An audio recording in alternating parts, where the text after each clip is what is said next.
Iran president വെടിനിർത്തൽ ആവശ്യപ്പെട്ടുവെന്ന് American president Donald ട്രംപിന്റെ അവകാശവാദം തള്ളി ഇറാൻ. ഹോർമുസ് കടലിടുക്ക് തുറന്നാൽ വെടിനിർത്താമെന്ന ട്രംപിന്റെ ഭീഷണിക്ക് വഴങ്ങില്ല എന്ന് ഇറാൻ വ്യക്തമാക്കി. അതേസമയം നാറ്റോ രൂപീകരിച്ചത് ഹോർമുസ് തുറപ്പിക്കാനല്ല എന്ന് ഓർമ്മിപ്പിച്ചുകൊണ്ട് ഫ്രാൻസും അമേരിക്കയെ പ്രതിരോധത്തിലാക്കി. ഫൈസൽ ഹംസ വിവരങ്ങളുമായി ചേരുകയുണ്ട്. ഫൈസൽ, ഇതൊരു കടലാ സംഘടനയാണ് നാറ്റോ, അതിൽ നിന്ന് പിൻവാങ്ങിയേക്കുമെന്നതടക്കം ഭീഷണിയുണ്ടായിരുന്നു രാവിലെ ട്രംപിന്റെ ഭാഗത്തു നിന്ന്.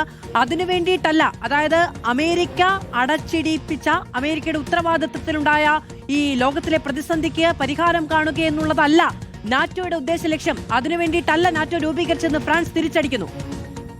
Madhu, American president Donald Trump ശരിക്കും ഇപ്പോൾ കുടുങ്ങി എന്ന് തന്നെ നമുക്ക് പറയേണ്ടി വരും. എങ്ങനെയെങ്കിലും ഇറാനിൽ നിന്നും രക്ഷപ്പെടാനുള്ള മാർഗം തേടുകയാണ്.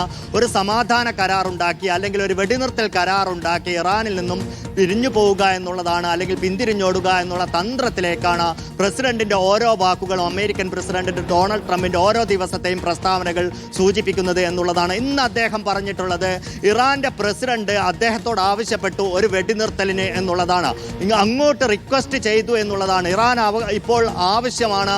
ഇറാൻ അത്തരമൊരു സാഹചര്യത്തിലേക്ക് എത്തിയിരിക്കുന്നു.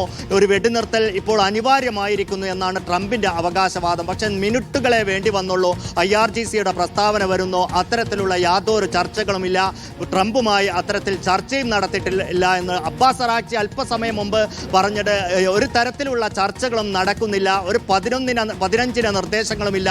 ഇറാൻ അങ്ങോട്ട് 5 നിർദ്ദേശങ്ങളും നൽകിയിട്ടില്ല. അത്തരത്തിലേക്ക് ഒരു ചർച്ചയും പോയിട്ടില്ല എന്നുള്ളതാണ്.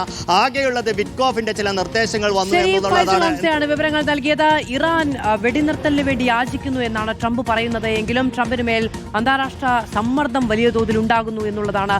ഒരു 3 ആഴ്ചയ്ക്കുള്ളിൽ യുദ്ധം അവസാനിപ്പിക്കാൻ കഴിയുമെന്ന പ്രതീക്ഷയൊക്കെ ട്രംപ് മുന്നോട്ട് വെക്കുന്നത് നമുക്ക് കാണാൻ കഴിയുന്നുണ്ട്.